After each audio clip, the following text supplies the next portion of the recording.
노력하여 국민 앞에 성숙히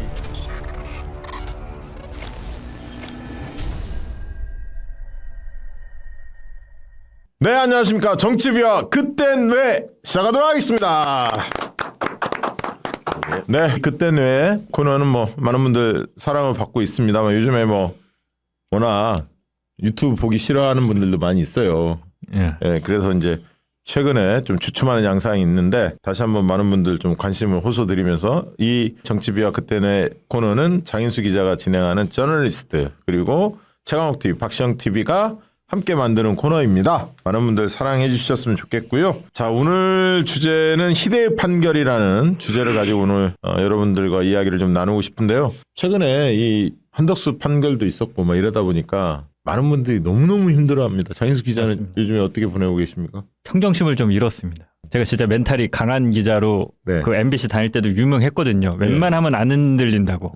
되게 강하다고. 근데 요새는 진짜 판사들 보면 진짜 더 어떻게 해버리고 싶어요. 이번에도 되게 충격적이었던 게 네. 사실 한덕수 탄핵을 인용할 것이라는 기대치가 높지 않았어요. 그렇죠. 네, 다들 또 안 돼. 기각이야. 다들 그렇게 많이 예상을 했어. 예. 그럼에도 불구하고 딱 나왔을 때 이게 열받는 거는 얘네들이 우리를 바보로 하나? 좀 거기에 그 기각에 이르는 네. 논리나 법 해석을 예. 나름대로 좀 머리를 써서 법을 저렇게 해석할 수 있구나라고 해줬으면 좋은데 뭐 차차 보겠지만 지체 없이가 뭐 언제까지인지 모르겠다. 그걸 왜 몰라? 전 국민이 아는 걸 이 바보들이. 아니, 그러니까 그러면- 이런 식으로 써놓으니까 열받지. 이거 대놓고 열받으라고 이거 쓰는 건가 결정문을 이런 생각도 들고요. 초등학생들한테 사지선다형 아니 요즘에 오지선다형 많이 나오더라고. 지체 없이는 하루 내지 이틀, 3일 내지 4일, 뭐 5일 이내, 뭐 10일 이내 이런 식으로. 그러니까 다 써놓던지 그러면 앞으로 법 만들 때 3일 지들이 이내. 법 만들면서 써놓지도 않았으면서 원래 법에서 그렇게 정해놓고 그거에 대해서 판단할 때는 그 규정에 의해서 어떻게 했나를 보는 게 기본이란 말이죠. 예. 그래서 그거에 의해서 바로바로 국회에서 선출하면은 바로바로 임명했어요. 그날. 그러니까. 예, 예. 과거에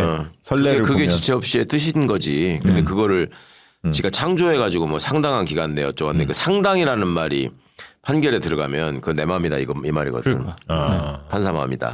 그러니까 이제 그런 게 수법인데 아까 장 기자님도 얘기했지만 뭐 이렇게 판결문을 쭉 읽어내려고 하는 과정을 이렇게 듣고 있으면 네.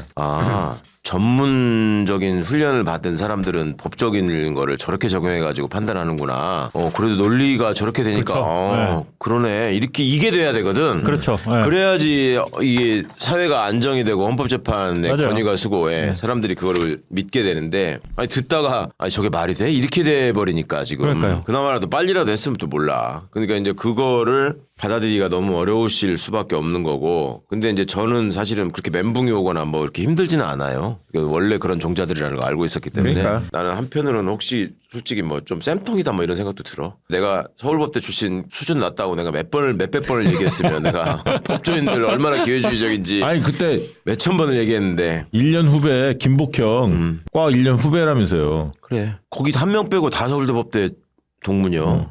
아니 헌법재판관. 진짜 김복형 참 블랙홀로 떠올랐죠. 어처구니가 없다. 어처구니가 없어. 네, 블랙홀로 김복형. 떠올랐어. 그러니까 이게 자기의 직책 이름이 뭔지만 알아도 어떻게 해야 되는지가 바로 나오거든. 다른 거 다 어이없었지만 국회 경비대장이 국회의원들은 들어가게 막고 군인들은 안내하고 내가 그 놈을 보면서 저런 황당한 놈이 있나 했었는데 그 목현태. 이거는 헌법재판관이잖아요. 헌법을 기준으로 모든 거를 판단해야 되는 사람인데 지네가 헌법을 무시해. 거기 앉아가지고. 그러니까요. 그것 때문에 그게 제일 열받는다. 기가 막히는 거지. 아니 이럴 거면 헌법재판소 왜 필요해? 진짜 그러니까. 날려버려야지. 만약에 윤석열 아마 만에 하나라도 정말 기각이 된다든가 이런 어처구니 없는 일이 일어난다면 아마 헌법재판소 날려야 돼요. 근데 다른 데에서 다 헌법을 무시해도 헌법재판소는 가장 엄격하게 헌법을 적용해야 되거든요. 그렇지. 다른 데서 다 인권을 무시해도 국가인권위원회가 예. 다 인권의 가치에서 모든 거를 봐야 되듯이. 근데 이것들이 지금 뭐 완전히 자기 그냥 직장이고 자기 월급만 나오면 되는 거지. 그 직책이 갖고 있는 무게나 상징을 몰라요. 저는 생각을 안 해. 그런 의미에서 오늘 이제 가져온 주제가 바로 희대의 판결인데 과연 희대의 판결 대표적인 게 어떤 게 있었는지 좀 이따 짚어보기로 하고 일단은 이 사법부 판결 믿을 수 있나 이 부분을 좀 더 짚어본 이후에 기억나는 희대의 판결 이야기를 좀 나눠보도록 하겠습니다. 그러니까 지금 어제 그제 뭐 저희가 추미애 의원님 모셨더니 추미애 의원께서 판사 출신이시잖아요. 그 얘기를 하시더라고요. 법전은 상식의 요약이다. 한마디로 그렇게 정리를 하더라고요. 상식에 반하는 판결이 아주 많아요. 사실 이거 어떻게 봐야 합니까? 그러니까 그들만의 리그에서 자기들끼리의 딴 세상이 있는 거죠. 지금도 이 상황을 겪는 걸 보면 남의 나라에서 벌어지는 일처럼 행동하잖아요. 그러니까 그 전에 날짜를 어떻게 정하느냐에 따라서 수백억이 또 아낄 수도 있고 왔다 갔다 한다라는 얘기도 몇 번을 했어요. 그런 것도 신경 안 쓰고. 저는 여기 뭐 사법 적극주의 소극주의 써놓기도 했지만 이번에 보고 놀란 게 아까 살짝 말씀드렸지만 최강욱 의원님 뭐 계속 뭐 법관들 수준이 그렇게 높지 않다 수십 번 얘기했다라고 하는데 진짜 이번에 저는 그걸 뼛속 깊이 깨달았어요. 얘네들이 학교 다닐 때 공부를 못했나? 심지어 이 생각이 들어요. 얘네들은 국영수를 잘 못한 모질이들이 헌법재판관에 모여있나? 아니, 시험 준비를 한 거지 공부를 한 건 아니었어. 아니 근데 어찌됐건 제일 명석하고 똑똑하고 공부 잘했다는 사람들을 어찌됐건 그 법조인들을 이렇게 모아놓은 건데 저 같으면 예를 들어서 특검을 임명하지 않은 것에 대해서 구태여 그걸 이제 기각 의견을 밝힌다라고 하면 아니 이거 특검을 임명하고 말고는 국회에서 정해서 하고 대통령이 뭐 거부권을 행사하고 이게 고도의 어떻게 보면 정치적 행위인데 거기에 사소한 어떤 문구에 하나가 뭐가 잘못됐다고 해서 법원에 다 가져와서 법원에서 가부를 가리자고 하면 사법 만능주의 그리고 이제 정치가 해체되고 다 법으로 해결하려고 하는 그런 풍토가 조성될 수 있다. 이거는 사소한 어떤 법적 미비점이 있다 하더라도 정치권에서 논의하지 법원으로 이렇게 쉽게 가져와서 여기서 승부를 가려고 하는 거는 옳지 않다. 이런 식의 논리를 펼쳐갔으면 아 그래 맞는 얘기야. 저는 동의가 될 것 같아요. 같은 기각이라도. 근데 지첩 씨는 규정된 바가 없잖아. 전 국민이 다 아는 걸. 그러니까 답을 정해놓고 논리 법 아무 상관도 없고 그냥 답부터 정해놓고 끼워 맞추는데 아니 좀 똑똑하게라도 끼워 맞추던지 그걸 그렇게 멍청하게 끼워 맞추면 사람들 열받으란 얘기죠. 10일을 딱 쓸 때 열흘 동안 내란 특검 관련해서 그랬죠. 자, 근데 그 얘기 많이 나왔었잖아요. 그건 지금 어떻게 됐죠? 이 판사 되는 게 변호사로서 5년간을 해야죠. 경력. 이제는 그렇게 돼 있죠. 5년으로 지금 줄였죠. 과거에 10년에서. 357, 10으로 늘어나는 거였는데 5년으로 그냥 박아버리는 법을 민주당이 발의해가지고 통과시켰지. 그 전에는 7년간이었나요? 그러면 7년간 아니 이게 단계별로 올라가는 거였다니까. 그래서 5년까지는 됐고 7년으로 가야 될 상황에 지금 법을 바꿔가지고 다시 5년 법 적용력이면 되는 걸로 박아버렸죠. 그러니까 이제 그 얘기 많이 나왔잖아요. 사회에서 변호사 생활도 좀 하고 세상 물정 안 다음에 판사로 가야 똘끼 있는 판사들이 좀 줄어들 거다 쉽게 이야기하면 엘리트주의에 파묻혀서 세상 돌아가는 거 모르고 또 지네들끼리 짬짬이 해먹고 이런 거에 익숙한 놈들이 판사직을 해먹으면 이런 사태가 벌어진다 이런 비판들이 많았었는데 결국 5년으로 못을 박았네요. 그럼 앞으로 나온 사람들 다 5년 동안만 로펌이든 이런 데 가 있다가 판사로 들어가는 거죠 지금. 그렇죠. 그것도 이제 원래 판사로 시험 성적이 좋아서 원래 된 사람들만 그렇게 가는 거죠? 아니. 지원을 할 수 있나 누구나? 변호사 시험을 본 사람 중에 나중에 이제 법적용료 5년이 채워지면 거기 가가지고 뭐 이렇게 기록 놓고서 판결문 쓰는 시험 한번 보고 면접 보고 인성검사하고 이래가지고 뽑는 건데 이게 이제 심각한 문제죠. 애초에 거기를 가서 이걸 내가 판사를 해야 되겠다 하는 사람들이 점점 줄어들고 있다는 게 법원 행정처의 주장이거든요. 그러니까 로펌이나 이런 데 간다 이거죠? 그러니까 로펌의 그러니까 업무 강도는 비슷한데 돈 많이 주는 데로 간다. 뭐 이렇게 된다는 거고 그러면은 법원이라고 하는 데가 단순히 그냥 판결문을 만들어내는 공장이 아니라 그 법원이 가지고 있는 사회적 역할이나 위치라는 게 되게 중요하잖아요. 그런 거에 대한 자부심을 가지고 일할 수 있는 사람들을 뽑으면 된다. 그런 건데 그러니까 법조 양성 과정을 보면 로스쿨 때가 됐건 사법시험이 됐건 일종의 무슨 출세 코스라고 생각을 하잖아요. 자기를 위해서 그 직업을 택하지 솔직히 말해서. 그러니까 옛날에 사법고시를 볼 때는 판검사, 판사 지원하는 사람들이 그냥 됐잖아요. 근데 노스쿨로 바뀌면서 몇 년 동안 변호사 생활을 하고 난 다음에 시험을 봐서 그러니까 옛날에는 연수원 성적으로 된 거고. 그렇지. 연수원 이제 전체 석차가 나오는 시험이 없으니까.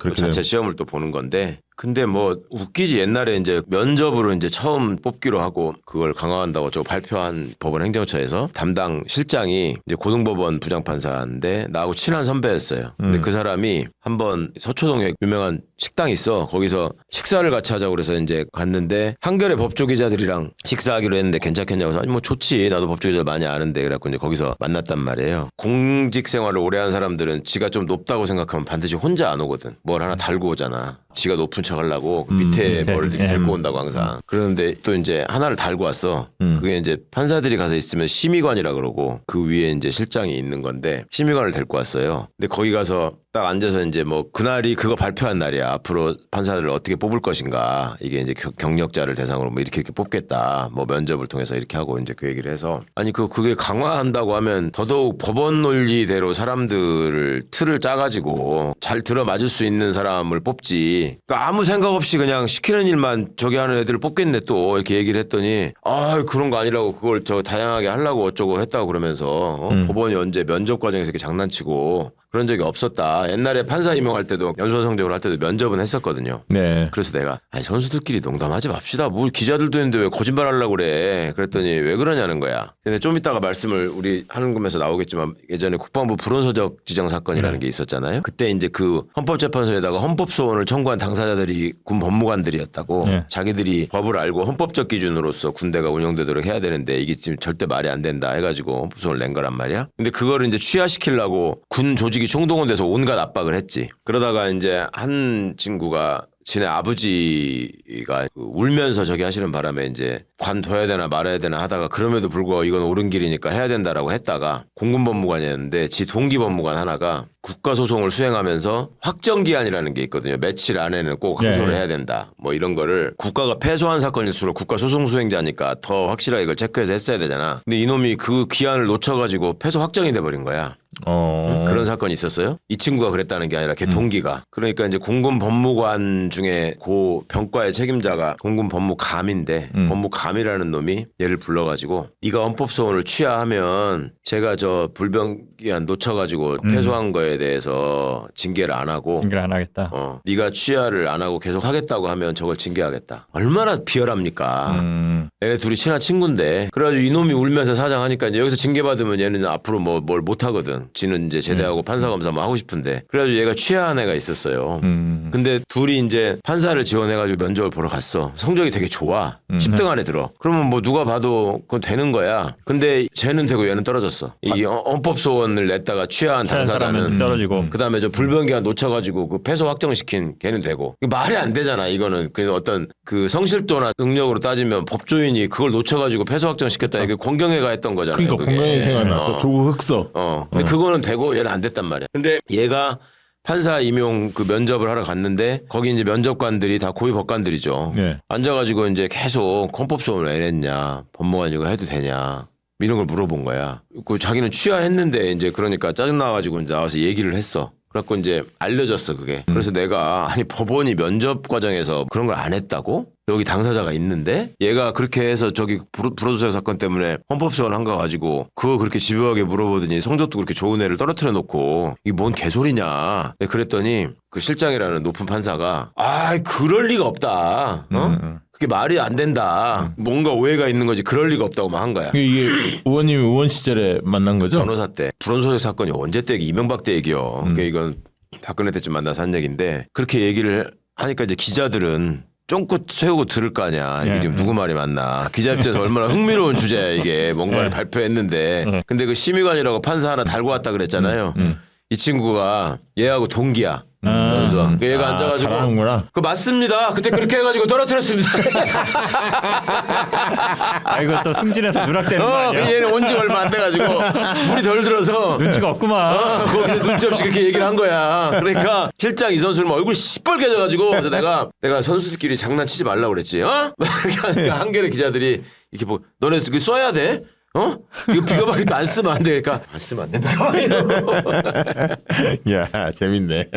진짜 판사의 성향 분석하는 걸 보면 그것도 좀 설명해 주면 좋을 것 같은데 이제 뭐 진보 성향, 보수 성향 뭐 이런 건 일반적으로 알려져 있는데 사법 적극주의, 소극주의 또 문헌주의, 비문헌주의로 나눈다는데 그거 좀 설명을 해. 아니 나 그 전에 그냥 언론인과 컨설팅 전문가 분들한테 그냥 일반적인 어떤 상식적 견해를 묻고 싶은데 판사가 보수적이다 또는 진보적이다 그거는 뭐를 기준으로 판단하는 거예요? 아니 모르겠어요. 근데 그냥 느낌에는 그러니까 느낌이 어떠냐고 그걸 물어본 거야. 제가 그냥 알고 있는 건 법은 되게 보수적이잖아요. 네, 기본적으로. 그러면 거기 뭐 판례라든가 이런 거 있잖아요. 과거에 뭐 하나라도 유사한 판례가 있으면 그냥 그거를 인정하는 거지. 새로운 흐름, 변화된 흐름. 아까 있던 상식의 요약이다 법전이 그렇게 이야기했으면 사람들의 상식이나 생각들이 변화하기 마련인데 시대의 흐름에 맞게 예를 들면 호주제 문제도 마찬가지고 뭐 이렇게 변화하잖아요. 근데 그걸 무시하고 과거식으로 판단하는 거를 그렇게 부르는 거 아닐까 그냥 제 생각은. 언론 입장에서 보면 인권, 어떤 약자에 대한 배려, 그렇죠. 여성 문제든 환경 문제든 아무튼 우리 사회가 처한 여러 가지 기존의 권력 질서 안에서 해결되지 않은 그런 소외된 분야들이 있잖아요. 거기에 대해서 좀 적극적으로 법이 역할을 하려고 그러고 개선된 어떤 판결을 하면 그런 경우 보통 진보적이라고 하긴 해요. 그러니까 힘없는 자의 편이 되는 판결을 그렇죠, 한 그렇죠. 사람들. 네, 그거를 이제는 힘없는 자가 죄를 졌는데 뭐 무죄를 주란 얘기가 아니라 그걸 감안하는 거죠. 그렇죠. 이제 네. 그 사람의 처지나 상황을 그러니까 예를 감안하는 들어서 거죠. 800원을 횡령한 사람이 그렇죠. 있을 때 네. 그거를 처벌할 것인가 말 것인가 그다음에 처벌을 한다고 하면 그 형량을 어떻게 할 것인가 뭐 이런 문제를 두고 본다는 거잖아요. 그렇죠. 예를 들어서 노조가 파업을 했을 때 불법적인 행위를 했을 수 있잖아요. 하지만 그 사람들이 파업할 수밖에 없었던 이유를 뭐 들여다봐서 그런 것들을 담는다라고 하면 진보적인 성향인가 보다라고 언론은 이제 그렇게 표현을 하죠. 그러니까 흔히 말하는 사회적 약자를 배려하는. 그렇죠. 네. 판사들 스스로한테 너는 진보냐 보수냐 중도냐 얘기하면 나는 진보입니다 나는 보수입니다 이런 사람 없어. 없지. 그런 얘기 안 하겠지. 지들은 다 중립이라 그래. 그렇지, 그렇지. 그렇게 얘기하는데 사실은 이제 언론이 보는 그 시각에 따라서 사실은 그렇게 분류를 하죠. 그래서 제가 헌법재판관이나 대법관 인사청문회 때마다 그걸 물어봤어요. 당신을 지금 언론에서는 중도라고 분류하는데 동의하냐? 동의한다는 사람도 있고 아니라는 사람도 있고 뭐 그 분류하는 게 왜 그러는지 모르겠다는 사람도 있고 뭐 이래요. 그럴 것 같은데. 그러면 진보적인 판결, 진보적인 법관이라고 하는 거는 뭘 말하는 것 같냐? 그러면은 말을 못 해. 그게 내가 볼 때 생각이 없어서 말 못하는 게 80%고 얘기를 하면은 그거 규정지었다고 책 잡힐까봐 말 안 하는 게 20%인데 그러니까 왜냐하면 청문회 때마다 늘 고민하다가 결국 안 물어봤던 게 가장 최근에 당신 읽은 책이 뭐냐 이걸 물어보고 싶었는데 없을 거거든. 책은 안 읽어요? 절대 안 읽어요. 설마. 그러니까 그게 문제라니까. 그래서 내가 쌤통이라고 하는 거야. 판사인데? 책 읽는 걸 좋아하는 사람들이 판사가 되잖아요. 책을 우리가 말하자면 삶의 양식이 되고 지혜가 되는 책을 읽는 게 아니에요. 이 책을 읽는다면 판례집이나 그렇지. 이런 거 읽으면 몰라도 한강책 이런 거 안 읽는 거야. 한강 뭐 맨부커상이 뭔지 이런 거 몰라. 모르겠지. 그거를 내가 물어봐서 답을 하는 꼴을 보게 되면 국민들이 사법에 대한 신뢰가 너무 훼손될까 봐 내가 그거는 못 물어보겠더라. 그래서 내가 물어보세요. 그 사고방식을 내가 저기 하려고 저기 법원의 주인이 누구냐 이런 걸 물어본 적은 있어. 내가 김영두 같은 사람한테 그 판사라 그래. 헌법재판소의 주인은 그러면 헌법재판관이겠네. 그러니까 그렇대. 그럼 국회의 주인은 국회의원이네. 그러니까 약간 망설이더니 그렇대. 그래서 문제라는 거다 당신들이. 그러니까 이따위로 판결을 하고 저렇게 하는 거예요. 이 근본적인 거거든. 근데 아까 이제 보수 진보 얘기를 왜 말씀을 드렸냐면 사법 권력에 대해서 지금 이제 하도 저렇게 준동을 하면서 사람들 열받게 하고 속타게 하니까 이제 다 선거로 뽑자. 왜 판사들은 저 임명으로만 하냐 이렇게 말씀하시는 분들이 상당히 많잖아요. 근데 애초에 사법부를 구성할 적에 이거를 선거가 아니고 임명직으로 한 이유가 있거든. 애초에 이제 삼권 분립을 설계한 사람의 입장에서는 그러니까 입법부하고 행정부는 선거를 통해서 선출을 하잖아요. 대표자를. 그러면 다수가 뽑은 사람이 되는 거잖아요. 근데 사법부마저 선거로 뽑으면 다수가 세 개의 권력을 다 한 손에 쥐고 소수를 완전히 밟아버리는 일이 되는 거예요. 다수의 독점. 그래서 그거를 막기 위해서 사법부는 그 선출을 하지 않고 민주적 정당성을 가진 대통령으로 하여금 임명을 하게 해서 대법원장을. 그러면 사법부를 직선으로 하는 나라들이 있잖아요. 법원장 같은 거나 선거를 하는 거지 전체 판사를 선거로 뽑는 데는 없단 없죠. 말이에요. 법원장만. 불가능한 일이잖아요. 근데 법관 자체는 헌법기관이라고 하잖아요. 의원처럼. 그러니까 그걸 말하는 거예요. 뽑지도 않았는데 왜 헌법기관이냐. 이 의미가 행정부하고 입법부가 법을 만들고 집행하는 데 있어서 다수의 의사만을 기대서 그걸 관철하려고 할 때 이 얘기는 그러면 소수의 권리를 대변을 해야 한다. 사법부는 기본적으로 애초에 만들어진 이유가 소수자와 약자를 대변하고 그걸 지키라는 게 사법부의 임무야. 근데 그거를 하면 진보적인 판사라고 그래. 원래 자기 거를 하는 게 보수적인 거잖아요. 근데 그거를 제대로 하면은 진보적인 판사라 그러고 행정부나 입법부가 국가 우월적인 사고에서 그냥 밀어붙여가지고 예를 들어 4대강 사건 같은 거 그냥 쭉 가버리면은 그거 법원이 제동 거는 거 보셨습니까? 그냥 가잖아요. 그러니까 면제부 주죠. 그러면서 이제 매몰병이라고 얘기는 안 하지만 이렇게 다 벌어져 버렸기 때문에 어쩔 수 없다 뭐 이런 식으로 하거든. 그러니까 그런 일들을 쭉 해왔기 때문에 이게 이제 사법 소국주의하고도 연결되는 거고. 그죠? 그것이 법원의 사명인 것처럼 얘기하는 자들이 지네가 지네를 정통법관이라 그래. 그게 왜 그렇게 하냐 그러니까 법은 안정성이 제일 중요하다. 법적 안정성이 제일 중요하다. 사회를 혼란하게 해서는 안 된다. 근데 사법부가 마지막에 판단을 하면서 다른 얘기를 해버리면 사회가 혼란해진다 이거야. 그러면서 그게 법관의 정도인 것처럼 이게 이제 보수고 이런 애들이 한 70% 돼요. 그게 이제 보수고 아까 이제 사법 소극주의라고 그렇죠. 볼 수 있네요. 그렇죠. 기존 그래서 판례 중심으로 판단하는. 그러니까 냉정하게 말하면 대세 추종형 기회주의자들이 60-70%를 차지하고 있으면서 자기를 보수적인 법관, 정통 법관이라고 얘기하는 거예요. 지금. 그게 이제 문헌주의라고도 표현을 하더라고요. 아니 근데 사회 안정성이 중요하면 좀 상식에 근거해야 될 거 아니에요. 그러니까 제가 그 말을 하려고 하는 거예요. 그러니까 직연이 뭐야 도대체. 법적 안정성을 유지하려면 그 핵심은 지네들이 변하지 않고 있던 거를 계속 이게 맞다고 우기는 게 법적 그러니까. 안정성이 아니라 그 법의 적용을 받는 일반 시민들이 볼 때 법을 저렇게 적용하니까 이게 타당성이 있구나. 그러니까 이게 구체적 타당성하고 분리가 되면 안 되거든요. 저렇게 타당성이 있는 상태에서 저렇게 유지하는 게 우리 사회가 유지하는 게 좋겠네. 이렇게 추궁을 할 수 있어야 되거든요. 사람들이. 이 포인트 되게 중요하네. 그러니까 이제 그런 측면에서 국민참여재판, 국민배심원 제도도 그렇지. 어떤 일반인의 시각에서 그렇지. 상식선에서 판단하면 된다. 예. 그 취지가 있는 거네. 당연하죠. 그러니까 주권자가 그 판단에 개입할 수 있어야 한다라는 게 있는 거예요. 그래서 법적 안정성이라고 하는 거는 예측 가능성이 굉장히 중요하다고. 예측 가능성. 그런데 그것이 아주 까리한 사건의 경우에는 예측 가능성이 당연히 떨어지죠. 그럴 때 법적 안정성을 내세워 가지고 선례, 판례 이런 걸 따라가는 건 어쩔 수 없는 측면이 있지. 근데 지금처럼 이렇게 내란 상황이나 헌법 위반 상황이 온 국민이 다 뭐 명백한 상식적인 상황에서는 네네. 그걸 그대로 따라가는 게 예측 가능성과 법적 안정성을 주는 거잖아요.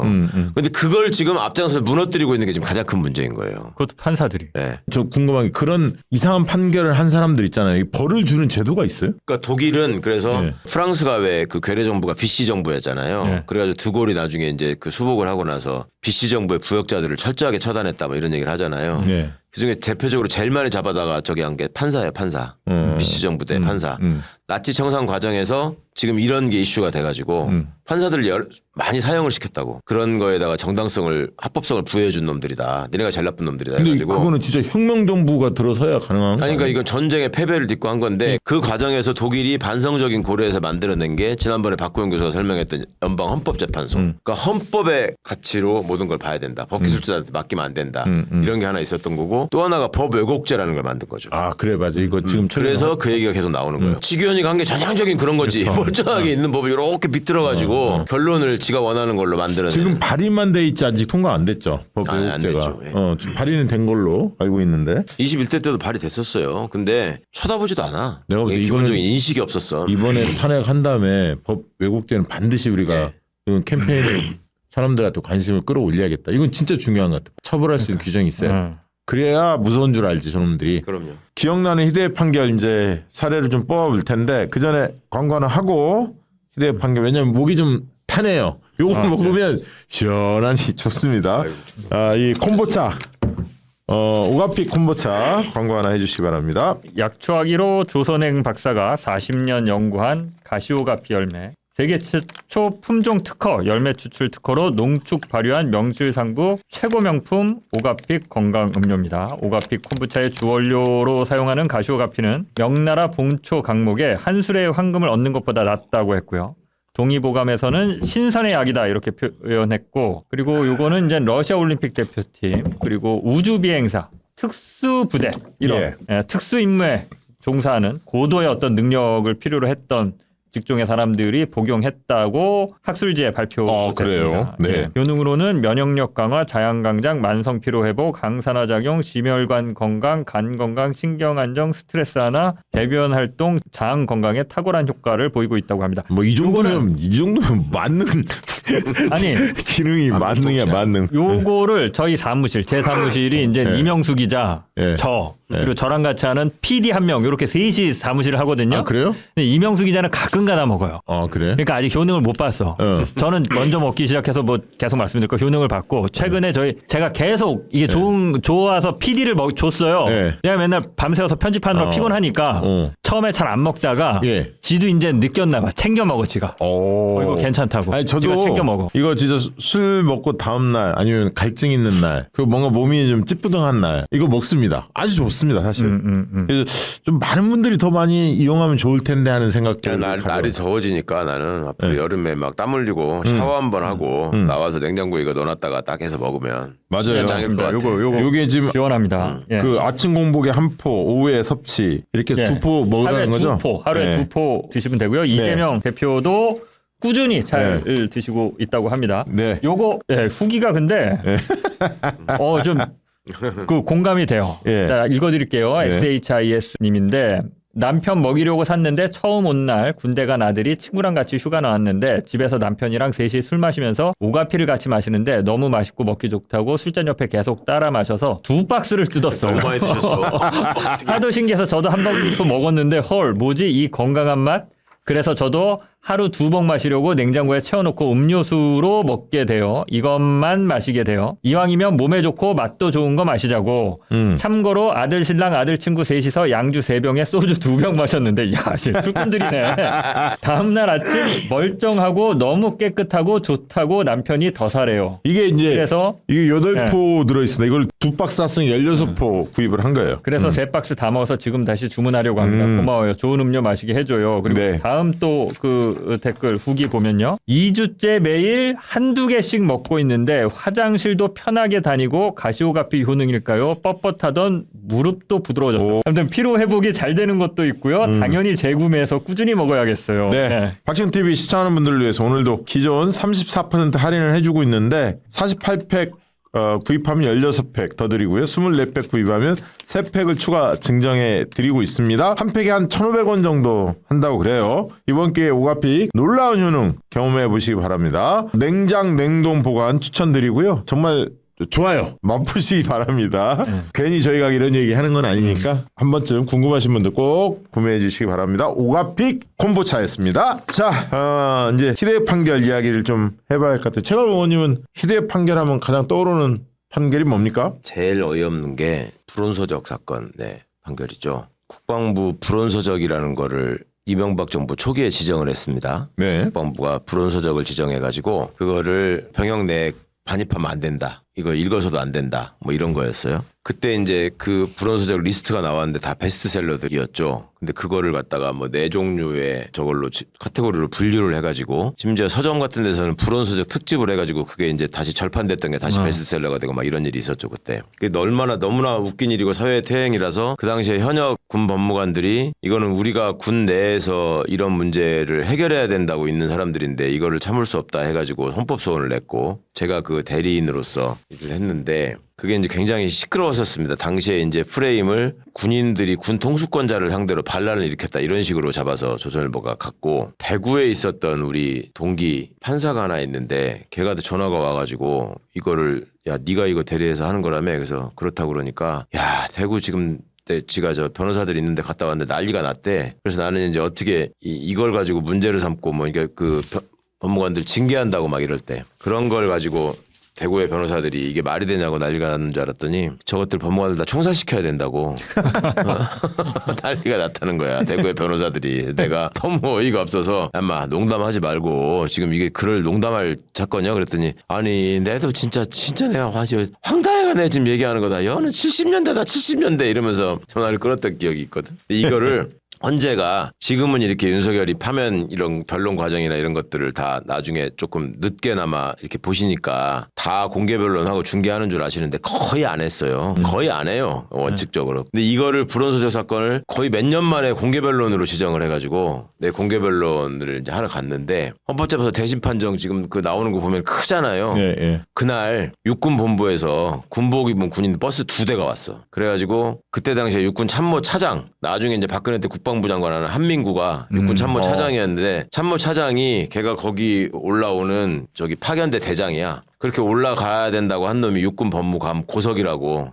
전에 부승찬이 있는 데서 나와가지고 우리 동네 출마했던 이회창 아들 병역비리 없다고 했던 그 낙선했던 저기 한 놈 있는데 부승찬한테 졌어. 고석이가 그때 법무감이라고 이제 이 법무관들 파면을 주도하고 뭐 저기 했던 당사자예요. 헌법소원이 있고 그 다음에 이 법무관들을 파면시키고 그러고 나서 공개 변론이 있었던 거예요. 네. 근데 이제 이 헌법소원이 있었던 이 불온서적 사건 그 주심 재판관이 이번에 우리 소추인단에 소추인 대리인단에 있었던 송두환 헌법재판관이 주심 재판관이었고 원로잖아요, 송도환. 예, 예. 우리가 이번에 소추인 대리인단에 헌법재판관 출신 두 분 계셨다고 김희수 변호사님하고 맞아요. 송두환 변호사님 두 분이 네. 헌법재판관 출신인데 송두환 재판관이 주심이었고 거기에서 이제 이 담당 연구관이 김진한 연구관인데 거기 있었잖아요, 그것도 이번에. 소추인 대리인단에 늘 가방에 이렇게 메고 그렇죠, 그렇죠. 옵술머리에 이렇게 나오는 분 네. 있죠. 그 김진한 연구관이 거기 있었어요. 그러다가 그 사건이 심리가 진행되는 와중에 이제 법무관들은 파면이 되고 그러고 그 공개 변론이 벌어졌는데 거기서 헌법재판관들이나 이 분위기를 압박하기 위해서 군복을 입혀가지고 그 버스에다가 그걸 태워가지고 그 다음에 그 방청석에 다른 이 사건에 관심 있는 또 인권 친화적인 시민들이 못 오게 하려고 방청을 독점하려고 지네가 그걸 싹 다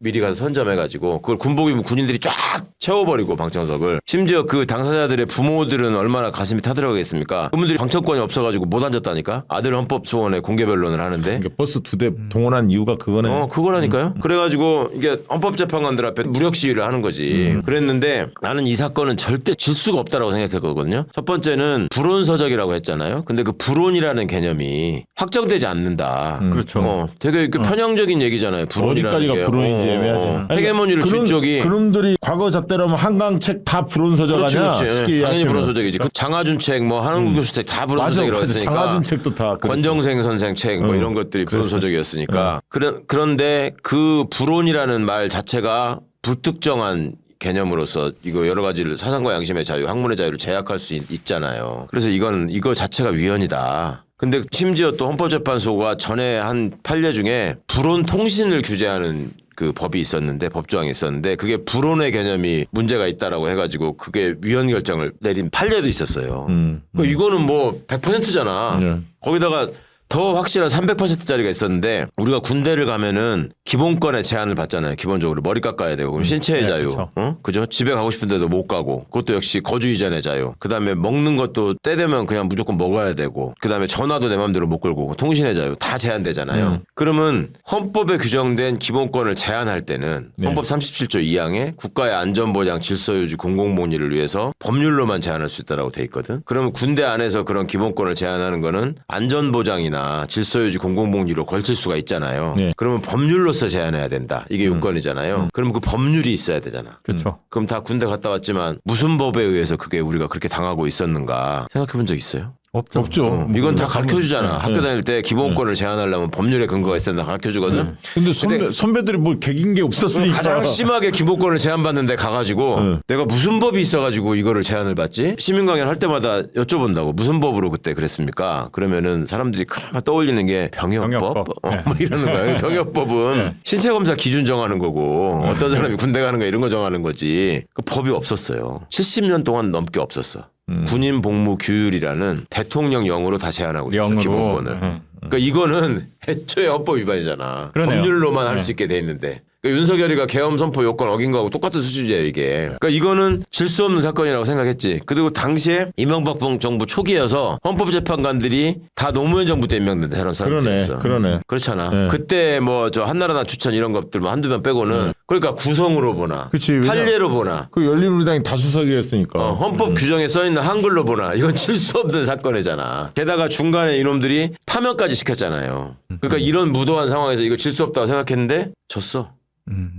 그때 헌법재판관 중에 한 사람이 그 이번에 저 윤석열이 저기에 대리인으로 나와가지고 개몽령이라고 얘기하고 윤석열이 뒷자리에 앉아가지고 계속 이렇게 의자 긁으면서 졸던 사람 있지. 그 이름 받아라? 조대현. 조대현. 그 사람이 그때 그래. 헌법재판관으로 있고 그랬었는데 졌어요. 7대2로 졌어 그것도. 그러면 이거는 엄청난 노비가 들어간 거네. 노비 여부를 떠나서 군인들의 시주가 일단 먹힌 거고 그 다음에 그 이명박 때 분위기. 가만히 그래가지고 그걸 졌어. 근데 아무리 생각해도 이거는 쓸 논리가 없어. 그래서 이건 뭐 관습헌법을 할 것도 아니고 이것들이 지금 이걸 뭐 그랬더니 대통령이 군 통수권자이기 때문에 군 통수권자가 바라는 대통령령으로 제한할 수 있다는 거예요. 세상에 이런 이론은 없거든요. 그런 식으로 따지면 황제의 권한을 갖고 있는 거지 대통령. 그런 거잖아. 네, 군대에 대해서는 황제라는 네. 거잖아. 아니 도대체 이게 뭐 어디서 도대체 이런 게 그랬더니 헌법학 교수들한테 내가 물어봤더니 교수들이 일본 명치 헌법에 천황 기관설이라고 해서 천황이 주권자고 일본 왕이 군대는 내 팔다리와 같다. 이게 천안기관설이거든. 거기에 의거한 얘기야 이게. 그 유신헌법 때나 있었던. 그러니까 이 사람들이 유신헌법으로 고시공부했던 사람들이 이랬나 보다라고 하고 우리가 쓴웃음을 지었던 적이 있는데. 억지로 찾은 거 아니야? 막 찾다 못 찾다. 그렇지. 말도 안 되니까 이제 갖다 붙이는 건데. 근데 더 기가 막힌 건 말입니다. 파면되고 징계받은 법무관들이 있잖아요. 네. 예. 그럼 이 사람들 징계 취소하는 소송이 또 있잖아요. 이게 예. 행정소송으로 간단 말이에요. 그렇죠. 그거를 1심 갔는데 1심에서 졌어. 1심 재판장이 누구냐면 그거 하고 나서 나중에 박근혜 정부의 법무비서관이 된 김종필이라고 있습니다. 경북대를 나온 친구인데 거기 졌어. 2심에 올라가니까 2심에서 그 고등법원의 부장판사가 재판장이 조금 있다가 재판을 진행하다가 대법관이 됐어. 김용덕이라는 사람인데 그러다가 이제 결심을 안 하고 대법관이 되니까 재판장이 바뀌었을 거 아니에요. 그 새 재판장이 왔는데 김창석이라고 고대 나온 사람이야. 근데 이 사람이 재판 진행하는 게 영 이상해. 이거는 사실은 징계 사유가 뭐냐면 헌법소원을 제기했다는 게 징계 사유야. 그렇죠. 근데 헌법소원을 냈다라고 하는 거는 기본권의 행사잖아요. 그렇죠. 그러니까 1심에서 재판장이 그 박근혜 비서관 됐다는 그 김종필이가 아니 설마 이게 징계 사유에 헌법소원을 냈다는 건 그건 징계 사유가 아니죠? 포함 안 돼 있죠? 그러니까 아니 그거 맞습니다. 포함돼 있습니다라고 얘기를 했어. 군 쪽 대리인이 법무관이었는데 그래서 내가 이거 조서에 기록해달라고까지 했어. 그랬는데 그거를 헌법소원을 냈다는 이유를 들어서 징계를 해야 된다고 써야 되잖아요. 그거는 없는 얘기인 것처럼 해가지고 1심, 2심을 다 졌어 우리가. 근데 2심을 질 때 지기 전에 이거는 질 수가 없다. 1심은 워낙 저건 꼴통이라고 생각됐던 판사였으니까 그렇다 치고 2심은 이겨야 된다라고 했는데 어떻게 했냐면 2심 판사가 고대를 나왔다 그랬잖아요. 그때 이명박이가 고대였잖아. 그 대법관이 이제 임기가 끝나가지고 바꿔야 되는데 고대 나와서 고등법원 부장판사나 법원장을 하면서 대법관 물망 바운더리에 들 수 있는 사람이 딱 2명밖에 없었어요. 근데 그 중에 한 사람이 그 전에 한번 대법관 물망에 올랐다가 떨어지면서 기자들이랑 자기 아는 사람들한테 이메일을 보내가지고 성원에 부응하지 못해서 죄송합니다. 뭐 이런 이메일을 보내가지고 그 무리를 빚은 사람이 있어. 그리고 기사까지 돼가지고 이 사람은 안 된다. 그럼 이 사람밖에 없다. 이게 재판장이야. 김창석이라는. 그러니까 사람들이 와가지고 다른 많은 변호사들이 나를 돕겠다고 와서 이렇게 있었는데 다들 거기서 뭐 헌법이 어떻고 법리가 어떻고 뭐 이런 걸 얘기하는 게 아니라 저게 고대 나와서 대법관을 노리느라고 이거 패소시킬 가능성이 높다. 응? 이명박을 상대로 했던 일이니까. 근데 에이, 설마 그래도 판사인데 줬어. 그래서 대법원을 갔어요. 그러고 가고 나서 이제 정권이 박근혜로 바뀝니다. 박근혜로 바뀌니까 그때서야 이제 밀려있던 판결들을 막 해요. 그 이명박 때 눈치 보느라고 안 했던 판결들을 대법원이. 예? 그렇게 기회주의적이라니까. 네. 근데 그 상황에서 2017년 그때쯤에 뜬금없이 한겨레 기자가 전화가 와가지고 나한테 이 불온소득 사건 그 징계 취소 사건 맡고 계시죠 아직도. 그래서 그렇다고 그랬더니 그거 아직도 판결 안 나왔죠. 그래서 안 나왔다고. 근데 아니 그거를 지금 몇 년 지났는데 그게 있었던 건 2009년이거든. 왜 지금 이걸 물어보시냐 그랬더니 한겨레가 이명박 때 법원이 얼마나 비겁했나를 취재하느라고 최장기 미제 사건 이거를 따져봤다는 거야. 그랬더니 그 징계 취소 사건 그거 2심에서도 우리가 졌다는 거. 네. 그게 최장기 미제 사건이야. 그러니까 대부분 확정 안 된 상태에서 2017년 현재. 예, 2017년 현재. 계속 눈치 보더라고 안 하는 거예요, 판결. 안 하고 있다가 나중에 누가 판결했는지 아세요? 9년 만에 나중에 김명수가 대법원장 돼가지고 전원합의체 판결에서 나왔는데 그때 대법원 판결을 어떻게 쓰냐면 1심, 2심에서 다 법무관들이 이렇게 하면 안 됐다고 징계가 맞다고 했던 놈들이 예. 그렇게 정권 바뀌고 한 10년 가까이 흘러가지고 저기를 하니까 문재인 정부 때. 이거는 불호소득 지정 자체가 위헌이다. 막 이렇게 쓰는 거야 대법원이. 이게 말도 안 되는 걸 가지고 징계를 했기 때문에 당연히 다 취소돼야 된다. 그러느라고 거의 10년이 흐른 겁니다. 이 뻔한 사건을. 그러니까 저는 뭐 별로 그렇게 충격도 없고 그렇다고 말씀을 드리는 거예요. 이런 수준이라고. 그럼 여기서 그 윤석열 탄핵 선고 관련해서는 어떤 생각을 갖고 있습니까? 그러니까 판사들이 이거 어디로 튈지 모르잖아. 이거 가지고 이제 걱정하시는 분들이 계실 텐데 예. 이 불온소득 사건은 사실관계에 대해서 사람들이 안다고 하지만 정확히는 잘 몰랐어요. 그 안에서 얼마나 이상한 일이 벌어지고 했는지를 징계에 관해서는 더 몰랐지. 그런데 계엄 관련한 이 사건은 국민 다 봤잖아요. 국민이 지금 다 봤고 그게 커. 국민이 맞아요. 봤다는 게. 어려운 사건이 아니고 그다음에 헌법이나 개헌법의 규정이 너무너무 명확해. 그러니까 내가 아까 말한 뭐 불원통신이 어떻고 뭐 기본권 제한이 어떻고 하는 거는 찾아봐야 아는 거예요. 그거는. 네. 근데 이거는 너무나 분명한 사안이기 때문에 뭐 천하의 저기가 와더라도 아니 관습헌법상 계엄 선포를 이렇게 해도 된다 뭐 이렇게 할 수가 없잖아. 그렇죠. 지금까지 구사했던 네, 이 네. 애들의 수법을 보면 네. 그다음에 뭐 대통령 대통령은 원래 지 맘대로 해도 된다. 아까 말한 천황기관설처럼. 저렇게 돼. 김용현이나 막 구속됐던 인간들 있잖아. 다 풀려나야 돼. 윤석열 기각되면. 그렇죠. 아, 당연하지. 그러니까 내가 지금 말한 이 기가 막힌 일들에서 적용했던 그런 논리를 갖다 대더라도 안 되는 사건이에요. 이거. 알겠습니다. 네. 자, 우리 장인수 기자는 기억나는 희대의 판결 뭐가 있습니까? 저는 사실 네. 기자 초년병 시절까지는 검사나 판사들에 대한 그냥 믿음이 있었던 것 같아요. 근데 그게 흔들린 게 이제 검찰에 대해서는 간첩 조작 사건이 저는 사실 되게 많이 흔들린 게 70년대, 80년대 군사정부 때까지는 공안 통치를 하기 위해서 이 조작 사건들을 했잖아요. 민주화되고 나서 삼김시대 거치면서 이제 그런 건 사라졌겠거니 했는데 그 믿음이 흔들렸던 게 이제 서울시 공무원 간첩 조작 사건. 아, 유호성. 네, 유우성 사건. 네. 그거는 이제 검사들이 조작을 국정원과 같이 조작을 하려다가 들켜서 결국 이제 무죄가 났잖아요. 네네. 근데 밴드 여간첩 사건이라고 있어요. 그 뉴스타파가 그 비슷한 시기에 이 사람은 간첩으로 대법원까지 확정 판결을 받아요. 그건 간첩인 거지. 근데 이제 말씀드려 볼게요. 이게 뭐냐면 북한에서 탈북자인데 내려와서 국내로 들어왔는데 국정원과 검찰 조사에서 나는 간첩입니다. 라고 자백을 해요. 그래갖고 그 자백 때문에 1심, 2심, 3심까지 다 유죄를 받는데 그 자백을 유지하면서 근데 이 사람이 국정원 합식센터에서 조사받을 때 당신 간첩입니까? 라고 거짓말 탐지기 검사를 2번 해요. 2번 하는데 아니요 저는 간첩이 아닙니다 라고 답을 했는데 2번 다 진실 반응이 나와요. 간첩인데 진실 반응이 나온 거잖아요. 그러면 국정원과 검찰이 이거를 어떻게 조서를 쓰느냐. 북한 보위부가 약을 발명했다라는 거예요. 거짓말 탐지기를 피하는. 피하는. 내가 간첩이란 사실을 까먹게 되는 약을 개발을 해서 그거를 밴드, 고약 형태로, 고약을 이제 밴드에 붙여갖고 그거를 거짓말 탐지기 조사를 받기 전에 패치 형태로 붙였다는 패치로 이걸 어디 신체 일부에 붙이면 네. 자기가 간첩이라는 사실을 까먹는 거지. 그것도 되게 신기하죠? 아니, 그런 약이 실제로 있어요? 패치가? 있겠습니까? 나 참. 이게 조서에 나오는 거예요. 근데 자 생각을 해보세요. 여기서 맹점이 뭐가 있느냐. 북한에서 탈북자가 들어오면 국정원이 바보입니까? 머리 끝에서 발끝까지 다 벗겨요. 그렇지. 그래서 다 압수를 해서 다 하고 다 갖다 버리든지 다 조사를 합니다. 그렇게 하겠죠. 뭐 뭔가 위험한 게 있을까? 예. 실제 간첩일까? 예. 그리고 새로 옷을 줘요.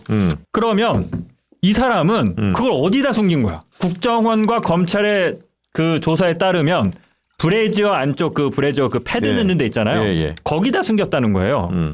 그래서 뉴스타파가 물어봐요. 아니 니네 다 알몸 검사하는데 브래지어는 왜 검사를 안 했니? 그때 이 사람에 대해서만 브래지어는 검사를 안 했다는 거야. 브래지어를 착용을 했다는 거야. 그러니까 일단 이게 말이 안 되고 두 번째 국정원에서 거짓말 탐지기 조사를 할 때 예를 들어서 하루 전이나 2-3시간 전에 당신 이제 좀 이따 거짓말 탐지기 조사할 거니까 준비하세요 이렇게 얘기해 주겠습니까? 네. 그냥 있는데 데려가서 거짓말 탐지기 조사 시키는 거예요. 너 간첩 아니야? 이렇게. 근데 이 여성은 미래를 내다보는 신통력이 있는 거지. 2시간 후면 내가 거짓말 탐지기 조사를 받을 거야. 지금 가서 내가 미리 준비해 놓은 약을 붙여야지. 라고 하고 약을 붙이고 거짓말 탐지기 조사를 받았다는 거야. 그러니까 이게 말이 안 되잖아요. 네, 예. 처음부터 끝까지 말이 안 되잖아요. 그리고 심지어 조서에는 이 여자와 같이 탈북한 남자도 간첩이라고 적시가 돼 있어요. 둘이 같이. 내연 관계니까 둘이 같이 보위부로부터 지령을 받았다. 근데 검찰은 여자만 기소를 해요. 왜? 남자는 나는 간첩이 아니라고 끝까지 우겨. 그러니까 기소를 안 해. 이게 조서에 다 나와요. 판사들이 조금만 명석할 필요도 없지. 그런 약이 있어? 이런 의문만 가졌더라도 아니 그걸 그럼 어떻게 숨겨 들어왔어? 이런 의문만 한번 가졌더라도 그거를 거짓말 탐지기 조사하기 전에 니네 알려줬어? 그걸 어떻게 알고 미리 알고 붙였대? 이 질문을 한 번만 했어도 기자인 저도 그리고 뉴스타파 그 당시 이제 취재팀도 보고 이게 말이 돼? 조서를 보면 처음부터 끝까지 이게 소설이지 약부터 시작해서 아니 그러면 남자는 왜 기소 안 해? 여자가 1심 2심 유죄 나왔으면 1심엔 자심 없더라도 유죄 받았으면 그 다음엔 기소해야 될 거 아니야. 남자도 데리고 와서 끝까지 기소 안 해요. 남자는. 남자는 판사들 앞에 보여주기 싫은 거야. 이 사람은 제대로 얘기하니까. 근데 이 말도 안 되는 거 갖고 어떻게 대법원까지 유죄 그래서 3년 확정 판결을 받아요. 그것도 웃기지. 간첩이면 우리 상식에 10년, 20년은 살려야지. 검찰과 국정원대로라면 보위부 지령 받고 3년만 남한 감옥에서 잘 먹고 편히 쉬다 나와서 간첩 행동하면 되게 그러면 3년만 편히 있다가 요새 고문이 있어 뭐가 있어. 근데 이런 식으로 사실은 국정원과 검찰이 탈북자들 상대로 인간 사냥을 한 건데 그렇죠. 저는 판사들이 알고 그냥 무죄인지 간첩 아닌 걸 알고 그냥 유죄 줬다라고 저는 봅니다. 그러니까 그런 네. 가능성이 굉장히 네. 높아요. 이 사건 이렇게 보니까 보도된 거 보니까 2004년 이후에 간첩 혐의로 유죄를 판결을 받은 탈북자가 21명에 달한대요. 네, 꽤 많아요.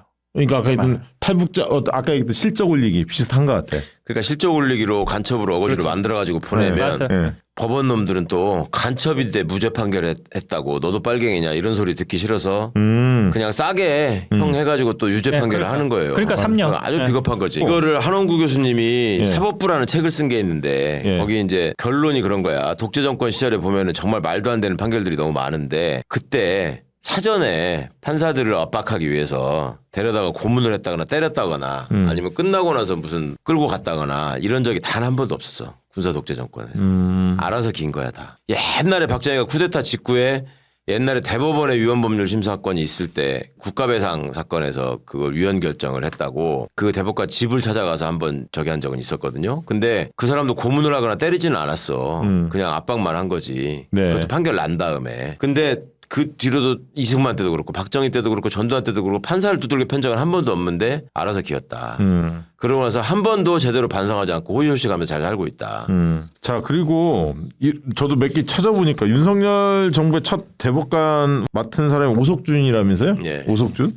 이 사람 판결했던 거 보니까 황당하더만. 버스 기사가 400원씩 2번 횡령을 했대요. 400원. 17년간을 근무를 했는데 400원 2번 횡령을 해서 총 800원을 횡령했는데 해고 통보를 했대요. 버스 회사가. 그런데 이 부분에 대해서 인정을 한 거예요. 왜냐하면 이유를 보니까 횡령 이외에 해임할 수 있는 다른 징계 사유가 명시가 안 돼 있고 예. 회사 규칙이나 이런데 신뢰관계가 깨졌다. 이렇게 하면서 800원 횡령한 사람한테 해고 통보를 했는데 반면에 검사가 유흥주점에서 한 4번 술값 향응을 받았대요. 근데 이걸 이제 면직 처리가 됐거든 검사. 네. 근데 그거를 처분을 취소하는 판결을 한 게 바로 오석준입니다. 아 동일인이. 이런 거 보면서 진짜 유전무죄. 아니 그러니까 이 법의 지엄함이 서민들 일반 국민들은 사소한 잘못만 하더라도 특히 공무원 같은 경우 실제 제 친구가 있었던 일인데 기소가 된 적 있어요. 술 취해갖고 ATM기에서 그게 진짜 신기한 일인데 누군가 ATM기에서 돈을 인출하다 잘 안 됐나 봐. 그래서 돈이 있었던 거예요. 아, 그 안에. 예, 돈이 안 뽑아가고 돈이 있었던 건데 제 친구가 술에 만취를 해서 돈 뽑아야지 하고 들어갔다가 그 돈을 갖고 나온 거야 술김에. 근데 얘가 자기 돈인 줄 알고. 자기 돈인 줄 알고 술 뽑으러 갔다 있으니까 자기도 카드를 뭐 몇 번 넣었다 뺐다 하다가 돈이 있으니까 갖고 나왔는데 술이 깬 다음에 4-5시간 이후에 이상해서 그때 정신이 돌아서 그 돈을 들고 그 ATM기에 가서 은행 측에 전화를 해요. 이거 내 돈을 잘못 내가 갖고 온 것 같다. 기소가 됩니다. 기소가 돼요. 기소가 되니까 기소가 되면 수사기관 통보를 하게 돼요. 공무원들은. 이게 하위 공무원이거든. 그 징계받지 바로 바로. 본청 직원이었는데 저기 사업소로 징계성 인사 발령이 납니다. 국민들 그리고 하위직 공무원들이 처한 지엄한 법의 현실이에요. 네. 근데 저 위에 것들은 대놓고 헌법에 쓰여져 있는 위헌 행위를 하더라도 또는 뭐 대통령하고 대통령 권한대행 하는데 아무 문제가 없다라는 게 지금 이게 말이 되냐고요, 이게. 네. 참 이게 자료들 찾아보니까 이 간첩 조작 사건 이런 부분에서 과거 70년대, 80년대, 90년대 피해자들이 엄청 많더라고요. 오주석 씨도 이제 그런 케이스인데 찾아보니까 일본에 80년대 이제 오가면서 사업 활동했는데 그들 중에서 이제 제일 교포들을 만나게 되잖아요. 사업하다 보면. 그 중에 한 분이 예를 들면 조선학교 근무한 교사였는데 이 사람을 이제 공작원으로 둔갑이 시킨 거예요. 그래서 이제 간첩단으로 몰렸었는데 그런 것들도 있었고요. 근데 이게 다 재심 재판부에서 가혹행위 이거 다 밝혀졌어요. 안기부나 검찰에서 구금을 하고 가혹행위 했다는 거를. 그래서 이제 그때 가혹행위를 통해 자백한 내용들은 증거로서 인정될 수 없다. 재심에서 판결에서 다 무죄를 받았는데 특이한 것은 안기부나 검찰 뒤에 사과 한마디 없었고 법원도 그러한 어떤 잘못에 대해서 그간에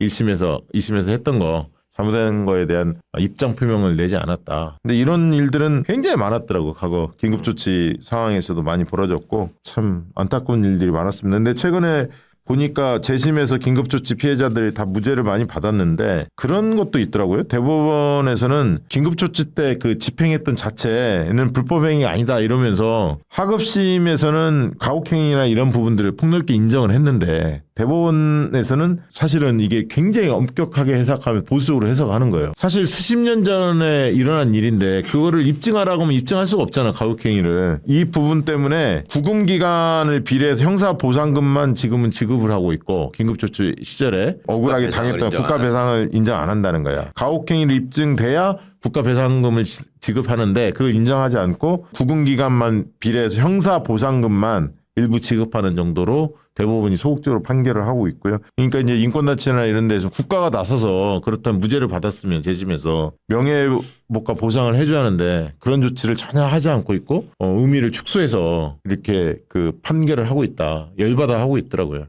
이런 일 굉장히 많다는 그러니까 거. 그 독재 정권에서 피해를 보고 세월을 잃어버리신 분들에 대한 판결 태도가 굉장히 소극적이죠. 예. 그러니까 이제 군 의문사 사건 같은 경우에 군에 가가지고 아들이 죽었어. 왜 죽었는지도 몰라. 나중에야 그거는 밝혀져. 네. 그럼 그 사이에는 계속 기무사나 이런 보안사 같은 데서 감시를 해.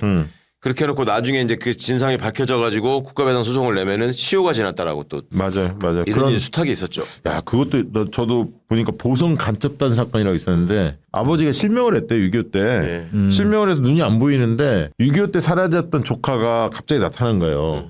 갖고 이제 그 뭐 도움을 요청했다 이렇게 하면서 간첩질을 하라고 무전을 들고 해독을 해줬다 이런 죄명으로 무전 간첩죄로 이분이 처벌을 받아요. 근데 상식적으로 실명을 한 상태 속에서 조카가 찾아왔다 해서 어떻게 도움을 어떻게 주겠어요, 사실은. 불가능한 얘기들이죠.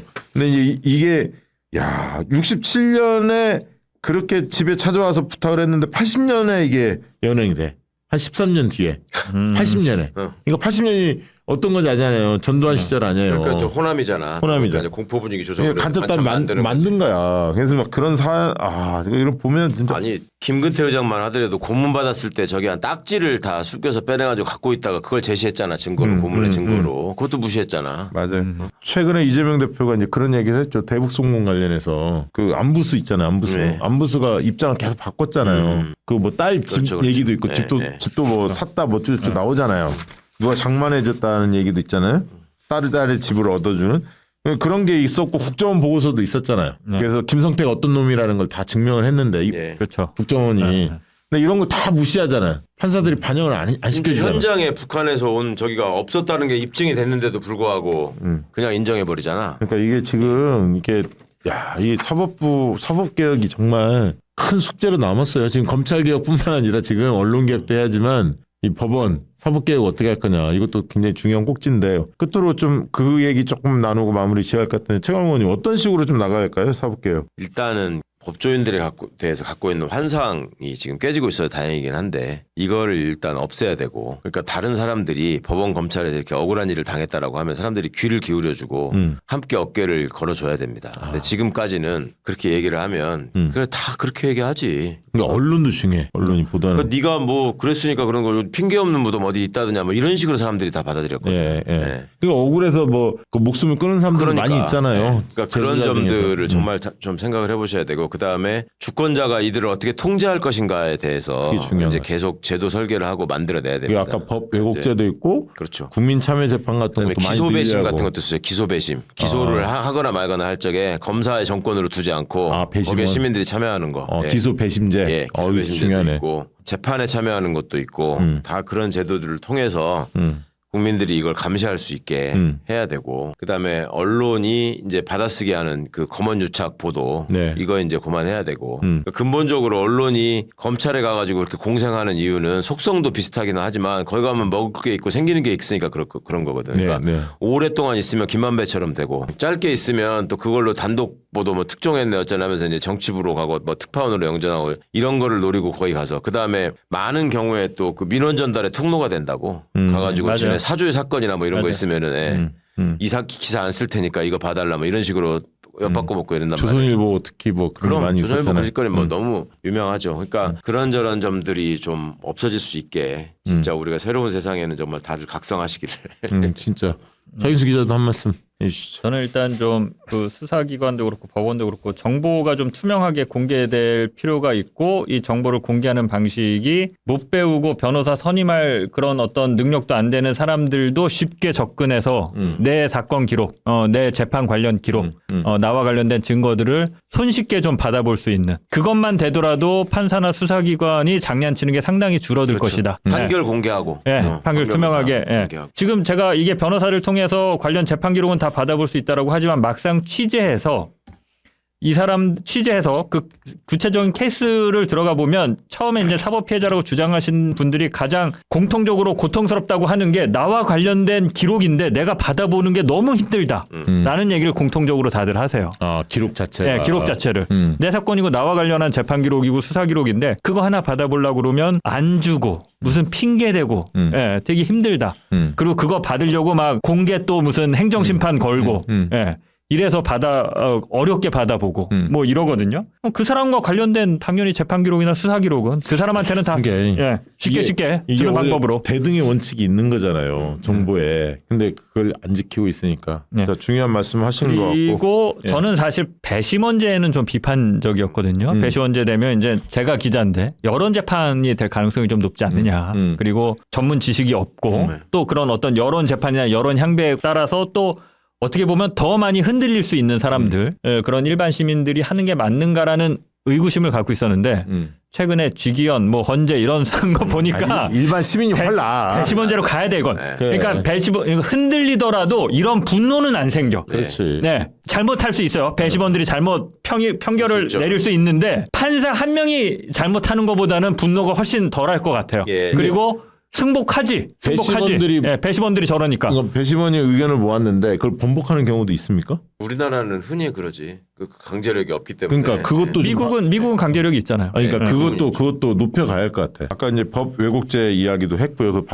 다음 정권에서는 반드시 통과시켜야 할 것 같고, 그 다음에 이제 유튜브나 저희도 마찬가지지만 억울한 사연들을 많이 있잖아요. 예. 이런 것들을 적극 알리는 노력도 필요해 보여요. 그래야 어디 가서 하소연할 때가 있어야 언론도 마찬가지로 유튜브들도 그 역할을 좀 해야 하지 않을까 생각됩니다. 중요한 이야기 오늘 다뤄봤습니다. 요즘에 법원 때문에 열받는 일 너무 많았는데요. 희대의 판결 좀 다뤄봤는데 많은 분들이 보셨으면 좋겠습니다. 오늘 방송은 이것으로 마치도록 하겠습니다. 고맙습니다. 그렇습니다. 감사합니다.